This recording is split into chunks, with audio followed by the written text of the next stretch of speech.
Okay, let's dig into this. We use this word every single day. Mm-hmm. It is one of the most common relationships in the entire modern world. You know, you sign a piece of paper, you hand over a check, you get a set of keys. Acceptable transaction. Right. But have you ever actually stopped to look, really look at the word itself? Landlord. It just does have a certain weight to it, doesn't it? It feels heavy. It sounds surprisingly medieval, Forstner. Yeah. Like we should be, I don't know, bowing or something when we hand over the rent. Here is your tribute, my lord. Oh. And I think for a lot of us, for, the learners listening today, the topic of landlords probably feels purely transactional. It's a bill. It's a business arrangement. It's just housing. Well, and that's the thing. We have a stack of sources here today. Articles, legal definitions, some deep historical records that suggest this is way, way more than just a monthly payment. Okay, so it's not just business. Not at all. If you scratch the surface of that transaction, you find yourself looking at a legal tapestry that, and this is wild, goes back to the Roman Empire. You're dealing with power dynamics, you're dealing with philosophy, conflicting economic theories, and a set of rules that changes wildly depending on whether you're standing in London, New York, or Mexico City. This isn't just about collecting a check. It's about land tenure. It's about who holds the ground beneath your feet. So our mission for this deep dive is, I guess, to move beyond that rent check mentality. We want to understand the history. Why do we call them lords?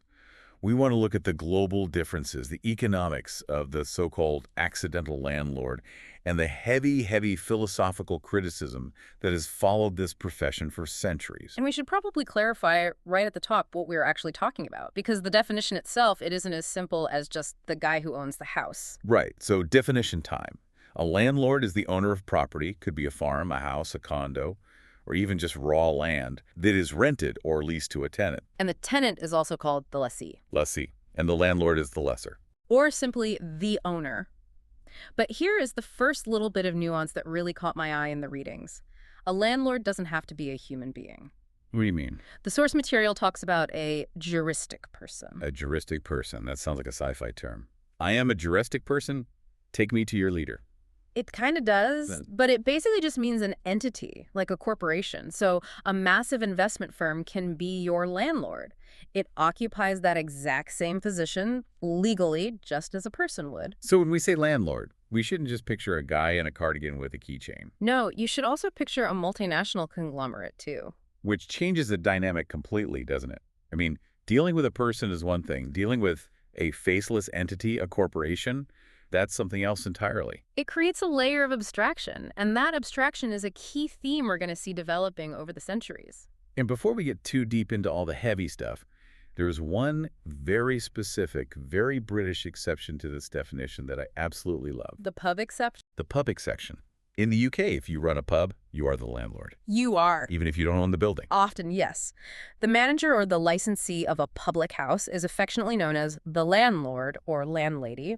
The formal term is actually licensed victualler, but everyone just says landlord. Licensed victualler. Yeah, it's a great term, but it's a linguistic quirk that really separates the UK from the rest of the English-speaking world in this context. It really highlights how the word has just seeped into the culture, beyond just property law. I love that. Licensed victualler. It sounds so official. It implies a duty of care, doesn't it? Yeah. Like you are responsible for the well-being of the people inside, not just for the bricks and mortar. That's a great point. And historically, that duty was very real. But let's go back to that lord thing you mentioned. Right. Why do we use a feudal title for a guy who, I don't know, just fixes the sink? Yeah, why hasn't the language evolved? We don't call our bosses master anymore, generally speaking. So why still landlords? Because originally, that is exactly what they were. The lineage of the modern landlord traces directly, and I mean directly, back to the feudal system of manorialism, or seniorialism, if you want to get really technical. Manorialism. Okay, take us back. So think about the medieval period in Europe. You had lords of the manor, or what were called mesne lords. Lords. M-E-S-N-E. These weren't necessarily the kings or the highest-ranking dukes, but they were lower nobility or knights, and they held fiefs. Fiefs being plots of land granted to them. Exactly. The whole system was called subinfeudation. It's a bit of a mouthful. Subfeudation. Yeah. The idea is that the king, in theory, owns everything. He grants a huge tract of land to a high noble, who in turn grants a smaller piece of that to a knight, who then becomes the lord of that particular manor. The people living there and working the land were subject to him. So it was a hierarchy of landholding, a pyramid almost. The pyramid is the perfect analogy, and even that has roots going back even further to the Roman Empire with the villas and the latifundia, which were these massive peasant-worked farmsteads. So this isn't just medieval, it's ancient. It's ancient. So when you trace it forward to today, the modern concept of a property owner charging rent is the direct evolutionary descendant of that feudal hierarchy. It's the same fundamental structure, just with contracts instead of swords. That puts a whole new spin on the security deposit. You're participating in the echo of a system where someone was literally the lord of the domain. It grounds the current landlord-tenant dynamic in a history of hierarchy that is, well, it's hard to shake. Precisely. And while we don't have knights and serfs anymore, the core mechanic, one person holding the rights to the land and another paying for the privilege to use it, that remains the foundation. It's why the term feels archaic. It is archaic. So let's talk about that mechanic in the modern day. We've traded oaths of fealty for something a little less dramatic. The lease. The rule book. The modern contract. Right. The sources we have break this down pretty clearly. The rental agreement or the lease, it defines all the terms. And it's pretty standard stuff usually. The price, the duration, penalties if you pay late, and the notice period for leaving. It sounds standard, but that contract is the law of the land for that specific property. It dictates everything. And crucially, it outlines the division of labor. Who does what? Generally speaking, the landlord is responsible for the structure itself. They handle repairs, property maintenance, the bones of the building. You know, if the roof leaks, that's on the landlord. And the tenant. The tenant is responsible for the daily state of the place, keeping it clean, keeping it safe. You can't, trash the place and expect the landlord to come in and clean it up for you. But the sources mention that this line is getting blurry, or at least more distant, because of a third-party property management company. Oh, that's a huge industry now. I mean, think about it. Many owners, especially those with multiple properties, they don't want to be the one taking a 3.0 AM phone call about a burst pipe. They don't want the headache. Exactly. So they hire a third party. These management companies handle everything. The advertising, the showing of the property, the rent collection, the repairs. They negotiate and prepare the written leases too. They do it all. So the lord is becoming invisible. You might never meet the actual owner of the building you live in. You're dealing with an agent of the owner. Which creates a buffer. It removes the human element in a way. Yeah. You can't plead your case to a management portal online. There's no one to talk to. Exactly. Yeah. It professionalizes the relationship, for better or worse, but it also depersonalizes it. Now, here's where it gets really, really interesting, I think. We tend to assume renting is renting, right? You pay money, you get a roof. But our sources take us on a bit of a global tour, and it turns out geography dictates the power balance in a major way. It varies wildly. I mean, it's night and day in some cases. Let's start with the United States. The land of the free and the home of a patchwork of state laws. That's the key takeaway for the U.S. Landlord-tenant disputes are primarily governed by state law, not federal law. So your rights as a renter in California might be completely different from your rights in Texas. Completely different. It's a legal minefield if you're a landlord operating in multiple states or a tenant who moves around a lot. But there are some general rules, right? Some common threads. There are. For example, eviction. Generally, in the U.S., a landlord needs a legally valid reason to evict someone before their lease expires. They can't just kick you out mid-year because they decide they don't like your haircut. Legally valid reasons being what?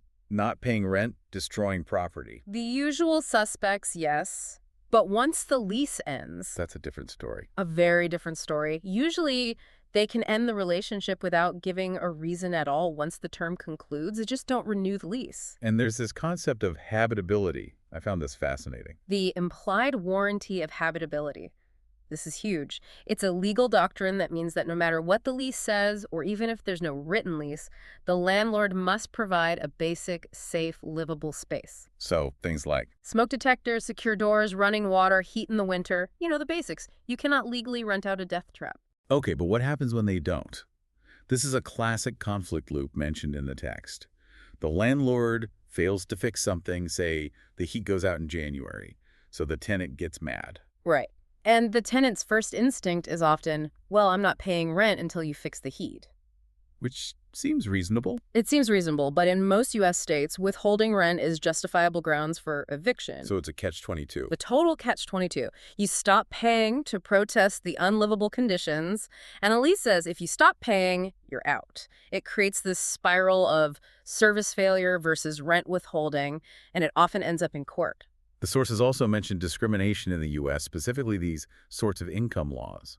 What's that about? This is becoming a bigger issue, especially in city ordinances. It's about preventing landlords from refusing to rent to someone just because their income comes from a government subsidy, like a housing voucher or from another specific program. So they can't say, oh, we don't take Section 8.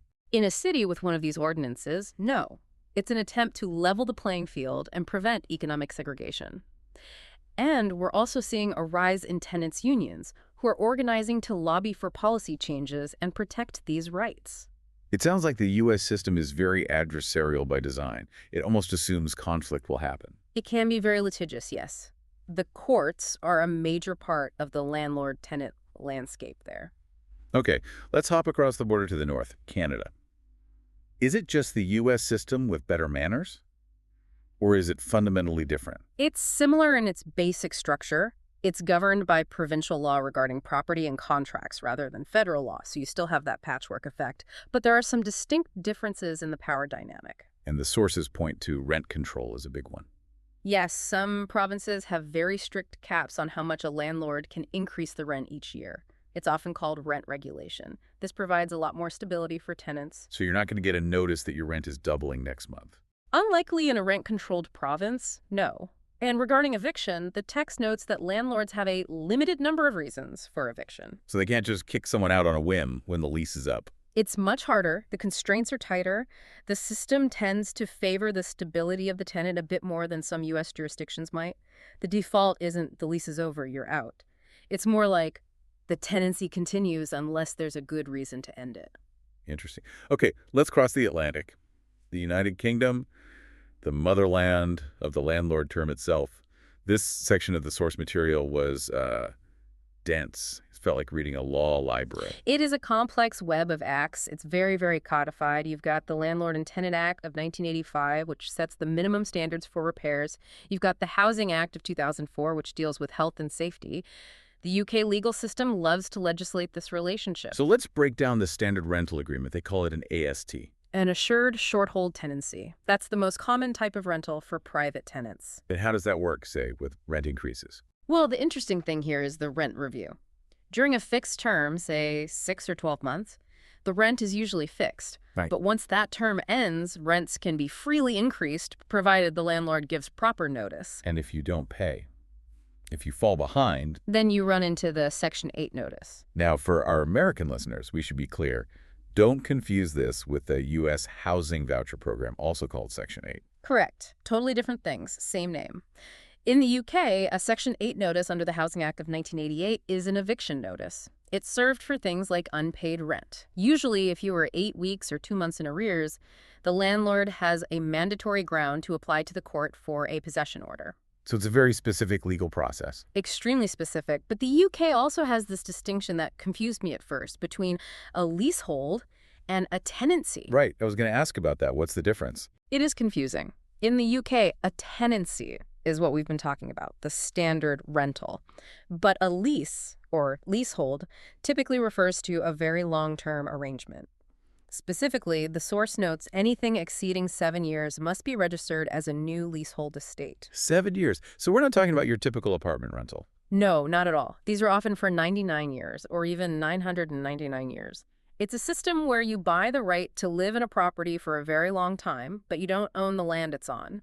You are closer to an owner than a renter, but you still technically have a landlord, the freeholder, and you pay them ground rent. That feels incredibly feudal, like you're buying a fief. It is purely a remnant of the feudal system, absolutely. And what about the commercial side? The sources mentioned something that sounded like a pirate maneuver, peaceable reentry. It does sound dramatic, doesn't it? In commercial leases, so business rentals, shops, offices, the landlord has much stronger powers than in residential. If the rent isn't paid, they can sometimes use peaceable reentry, which is a form of self-help eviction. Meaning what, exactly? They can basically go in and change the locks to take back the premises. Without a court order. For commercial properties, often yes, provided they can do it peaceably, meaning without using violence or creating a public disturbance. They wait until the shop is closed, go in with a locksmith, and that's it. Wow. It's a powerful tool.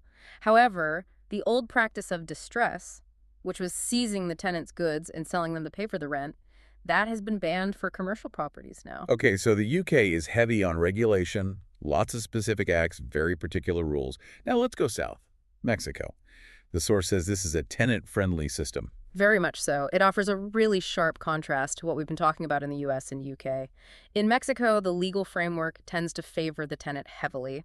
Evictions are described in our sources as notably difficult.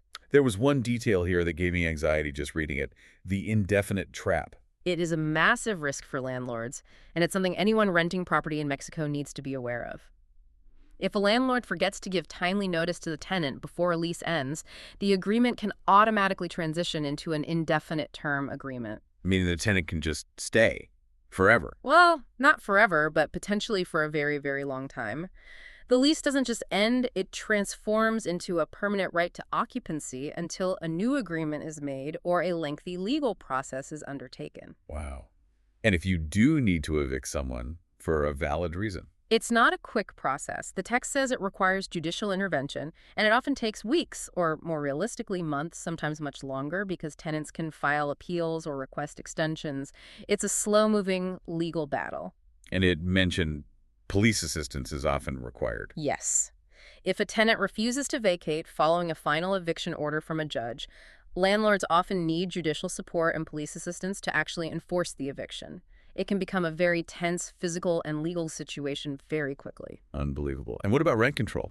Yes, rent increases are often capped. For example, they might be limited to 85% of the annual minimum wage increase, or tied directly to the consumer price index. It's a system designed from the ground up to protect people from being priced out or thrown out. But for a landlord, it presents a significant amount of risk and potential loss of control.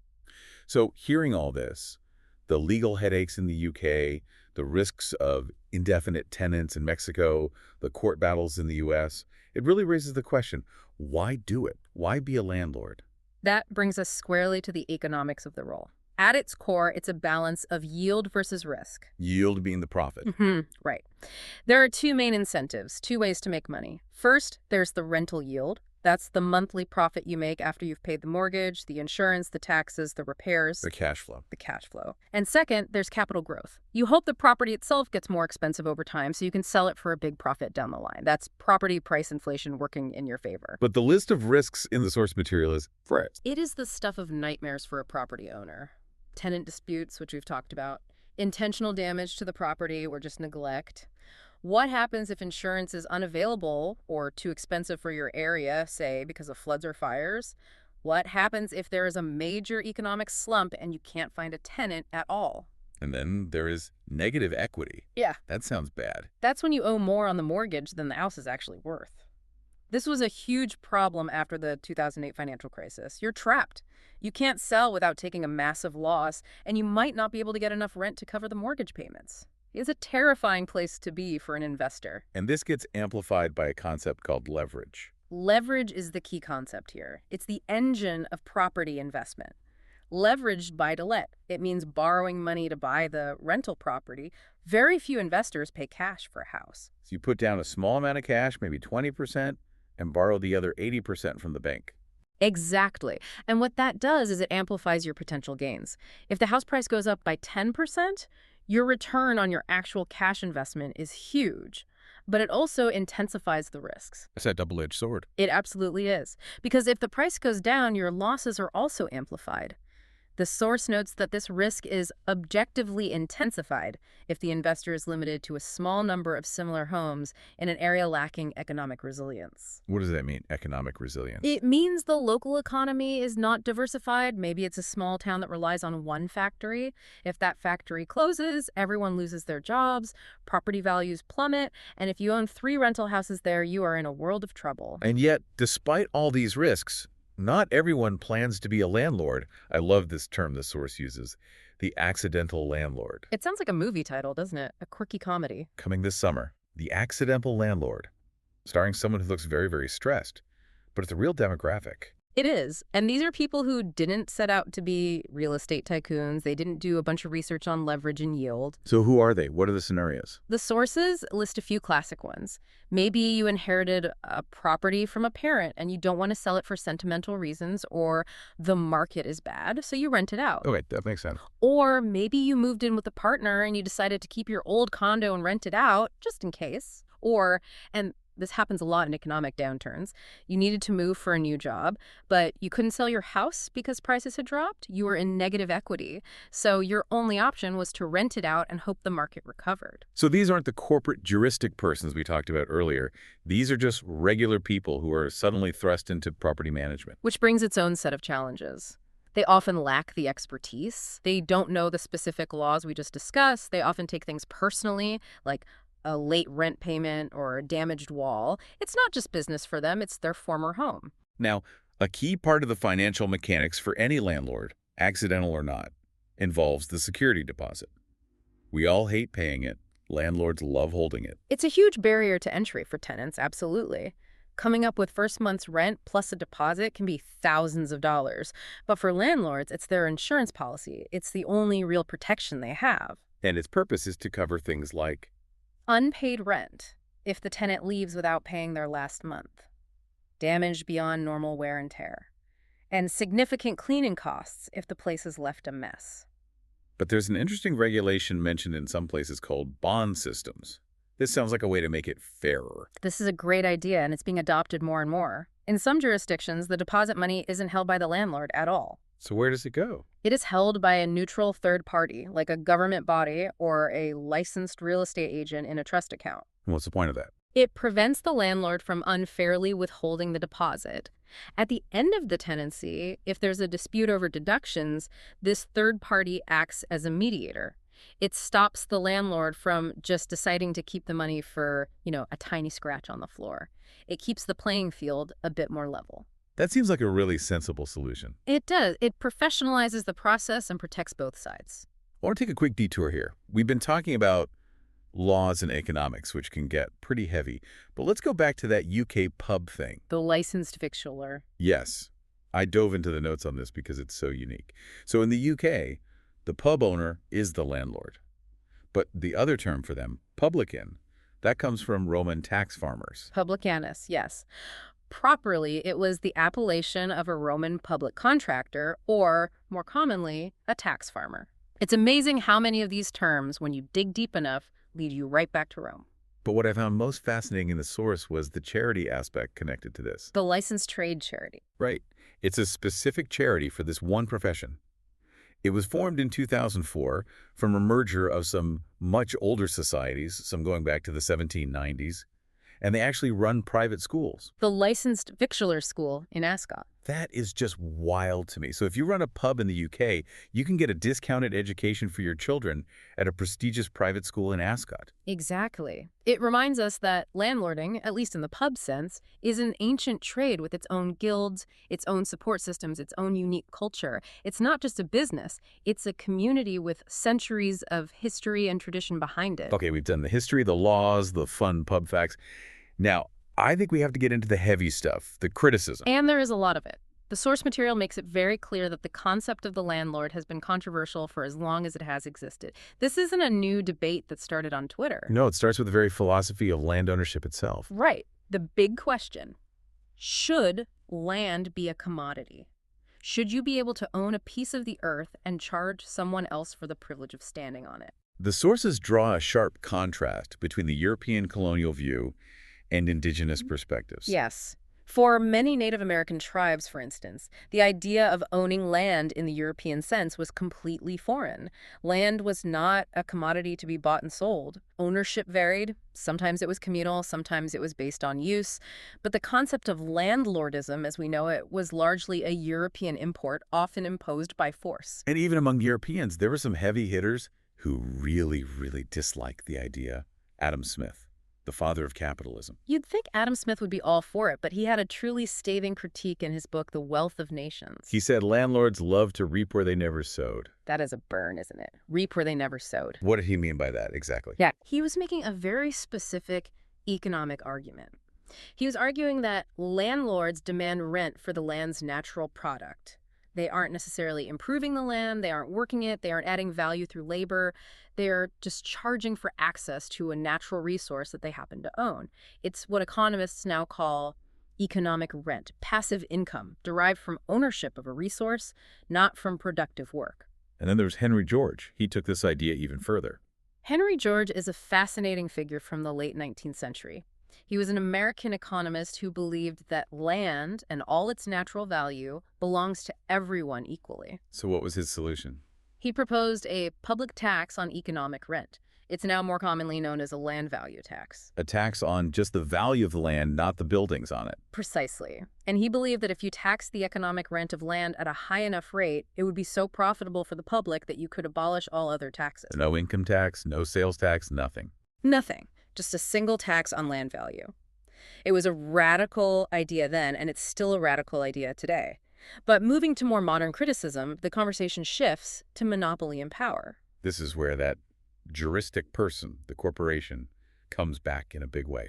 It does. We are seeing a trend of corporate consolidation in housing.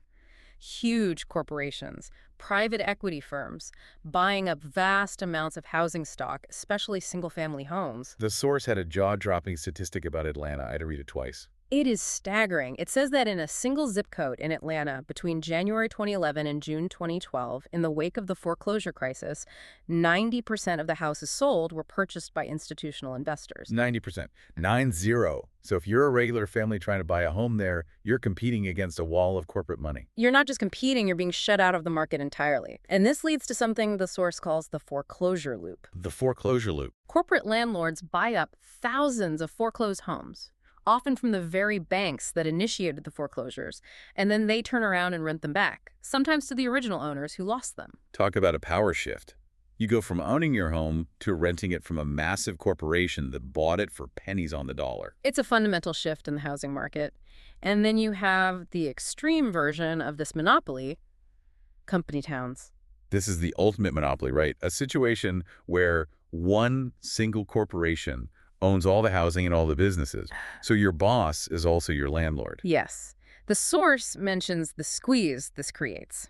Because they control the whole ecosystem, they can raise your rent and lower your wages at the same time, especially during a recession. You have nowhere to go, you can't move because they own all the houses, and you can't get another job because they own all the businesses. That feels like the feudal system all over again, just with a company logo instead of a coat of arms. It's the modern version of the Lord of the Manor. Complete economic control. And at the very bottom of this hierarchy, the most criticized figure of all, we have the slumlord. We're the ghetto landlord, as some sources call it. The text defines this as owners, often corporate, of large numbers of decrepit properties who willfully neglect maintenance. And they're targeting the most vulnerable people. Exactly. They target vulnerable renters who have no other options, maybe because of low income, poor credit, or discrimination elsewhere. And this leads to rent gouging, Right. raising rent to unconscionable levels, often for properties that are barely habitable because they know their tenants have nowhere else to turn. And this is why we see the response from governments, things like rent regulation, caps on increases, and in extreme cases, compulsory purchase powers where the government can step in, seize the properties, and clear the slums. It's a constant tug of war. The landlord wants yield, the tenant wants safety and affordability, and the government is trying to referee a game that's been going on since the Roman Empire. That is the perfect way to put it. It feels like an ancient conflict with modern rules. So what does this all mean? We started this deep dive looking at a single word, landlord, and we found a whole world inside it. We really did. We traveled from the Roman latifundia all the way to the modern accidental landlord. We looked at the strict codified laws of the United Kingdom and the powerful tenant protections in Mexico. We saw that being a landlord is, well, it's a dual role. It is a service providing housing is essential, but it's also undeniably a position of economic power that has been criticized by everyone from indigenous groups to Adam Smith himself. It's a reminder that when you sign that lease, when you hand over that check, you aren't just engaging in a simple contract. You are stepping into a historical stream, a relationship with centuries of baggage. I want to leave everyone with a final thought. I keep thinking about those charity schools for the licensed victualers, the pub landlords. The schools in Ascot. Yeah. It's such a strange, specific detail in the sources. But it reminds me that this isn't just about money or law. It's a trade. It has a culture. But it's also a trade that creates these deep, deep divides we've talked about. So here's the question for you listening right now. Next time you pay your rent or next time you collect it, ask yourself, are you just participating in a simple business transaction? Or are you hearing the lingering echo of a feudal system that never quite went away?